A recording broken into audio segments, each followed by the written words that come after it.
ডিস্কটা আছে, ডিস্কটা ক্ষয়ে জাস্ট দেখেন কি অবস্থা। আর সাসপেনশনটা ঠিক করা লাগে, সাসপেনশনের অনেক বড় সমস্যা হয়েছে। ছোটোখাটো যে ধাক্কায় আসুক বোঝা যায় যে এই ধাক্কাটা আমার বাইকের উপর দিয়ে যাচ্ছে। বাইকটা চালানোর সময় একটা জিনিস খুব ভালোভাবে নোটিস করতেছি, ছোটোখাটো ধাক্কা, এই যে দেখেন, এই যে দেখছেন, ছোট্ট একটা ধাক্কা, কিন্তু এমনভাবে বাইকটা মানে বাড়ি দিচ্ছে, এটা আসলে বলার ভাষা আমার কাছে নাই। মনে হচ্ছে বাইকের সাসপেনশনের অনেক সমস্যা, অনেক মানে সাসপেনশনের ভালোই সমস্যা হয়েছে। এটা আমি এর আগেও খেয়াল করছি যে বাইকের সাসপেনশনের সমস্যা, কারণ ছোটোখাটো যেগুলো ধাক্কা আছে টপ স্পিড তুলতে গেলে অনেক ঝামেলা হয়, মানে অনেক রিস্ক হয়ে যায়। ছোট্ট একটা ধাক্কা দিয়ে দেখা যাচ্ছে বাইকটা উল্টে পড়ে যাওয়ার সম্ভাবনা হয়ে থাকে, কিংবা বাইকটা পড়ে যেতে নাই, তখন আসলে দেখা যায় যে আমরা অনেক বিপদে পড়ে যাই। যে কীরকম বাইকটা হঠাৎ করে এমন একটা ধাক্কা দিয়ে ওঠে, ছোটোখাটো যেইগুলা ধরেন ছোট্ট একটা যদি খোঁয়াও পড়ে থাকে, ওইটাও মনে হয় বোঝা যাচ্ছে যে আমার বাইকটা এই খোঁয়ার উপর দিয়ে যাচ্ছে। তো অনেক দিন ধরে এই অবস্থায় চালানোর পর আজকে বাইকের সাসপেনশনটাও ঠিক করা দরকার।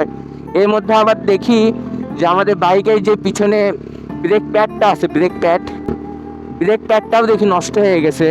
মানে বাইক চালাতে চালাতে ব্রেক প্যাডটা ঘুষে নষ্ট হয়ে যাচ্ছে। ব্রেক প্যাডটা এখন ঠিক করা লাগবে, আর সাসপেনশনটা ঠিক করা লাগবে। সাসপেনশনের অনেক বড় সমস্যা হয়েছে। সাসপেনশনের সমস্যাটা একটু ভালোই, মানে ছোটোখাটো যে ধাক্কায় আসুক বোঝা যায় যে এই ধাক্কাটা আমার বাইকের উপর দিয়ে যাচ্ছে। এইভাবে আসলে বাইকটা চালানো খুব টাফ হয়ে গেছে। কোনো ধাক্কা ঠেক না, ঠাস ঠাস করে শব্দ হয়। তো এটা আজকে রিপেয়ার করবো, দেখা যাক কতদূর কি করতে পারি। তো এই যে আপনারা দেখতেই পাচ্ছেন ডিস্কটা আছে, ডিস্কটা ক্ষয়ে জাস্ট দেখেন কি অবস্থা ডিস্কটার। এই যে দেখেন কি অবস্থা, এই অবস্থায় বাইক চালানো মোটেও ঠিক না। তো গ্যারেজে যেহেতু নিয়ে যাওয়া লাগবে, তো গ্যারেজে বাইকটা নিয়ে যাচ্ছি। খুবই অবস্থা খারাপ। আর সাসপেনশনের অবস্থা কি বলবো, সাসপেনশনের অবস্থা তো আরও জটিল। মানে ছোটোখাটো যেগুলো ধাক্কা আছে ওইগুলো মানে স্পষ্ট বোঝা যায়। আর ভালো মতো রাইড করতে পারতেছি না এগুলোর জন্য।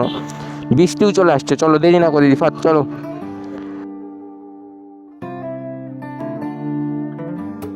বাইকটা দেখে সোজা চলে আসছি আর শহরে, সাসপেনশন অয়েল কি আছে ভাই আলম সাহেবের? যেগুলো দরকার নেওয়ার জন্য। আমার তো ওটা ভালো না, দাও তো ভাইয়া দুটা। এই আমার সকালবেলা দাও তো দুটা। শকাপটা ঠিক করার জন্য দুইটা শকাপ অয়েল, একটা ইয়ামাহা ইঞ্জিন অয়েল আর একটা কুলেন ওয়াটার নিয়ে নিলাম। তো টাকাটা দিয়ে চলেই যাচ্ছিলাম, ওই সময় মনে পড়লো একটা ব্রেক অয়েল নেওয়ার দরকার। তো একটা ব্রেক অয়েল নিয়ে নিলাম, নিয়ে সোজা চলে গেলাম গ্যারেজে গিয়ে ভাইকে সবকিছু বুঝাই দিলাম। দেন আমাদের বাইকের অ্যাডিলিনের যেই ক্যালিপার আছে ওটা খোলা হচ্ছে। খোলার পর দেখেন আমাদের যে ব্রেক প্যাডটা আছে, এই ব্রেক প্যাডটার কি অবস্থা, কতটাই খারাপ অবস্থা হলে এইরকম ডিস্কটা ক্ষয়ে একদম নষ্ট হয়ে যায়। আমাদের ডিস্কের অবস্থাও খুব একটা ভালো না, এক কথায় খুবই বাজে একটা অবস্থা। এই অবস্থায় বাইকটা চালানো আমার মোটেও ঠিক হয়নি। তো এই যে এটা হচ্ছে আমাদের সাসপেনশনটা খোলার পরে দেখা যাচ্ছে যে দেখেন কোন জায়গায় গিয়ে ঠিক সাসপেনশনটা আটকে যাচ্ছে। এই সাসপেনশনটার জন্য অনেক দিন আমি ভালোভাবে বাইকটা চালাতে পারিনি, আর এই সাসপেনশনের অবস্থা খুবই বাজে হয়ে গেছিল এক পর্যায়ে।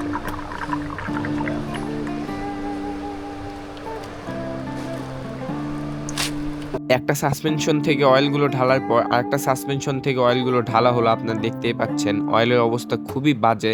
আর এতদিন আমি অনেক কষ্টে এই বাইকটা চালাইছি। তো আমরা যে সাসপেনশন অয়েলটা নিয়ে আসছি ওইটা সঠিক মেজারমেন্টে ঢালার পর আমাদের যে সাসপেনশন আছে এই দুইটা সাসপেনশনে সঠিক মেজারমেন্টে সম পরিমাণে দেওয়া হবে। কারণ এর আগে আমাদের অতিরিক্ত পুরানো সাসপেনশন অয়েল আর হচ্ছে অয়েলটা সঠিক মেজারমেন্ট না হওয়ার কারণে আমাদের সাসপেনশনের অবস্থা হয়ে গিয়েছিল খুবই খারাপ।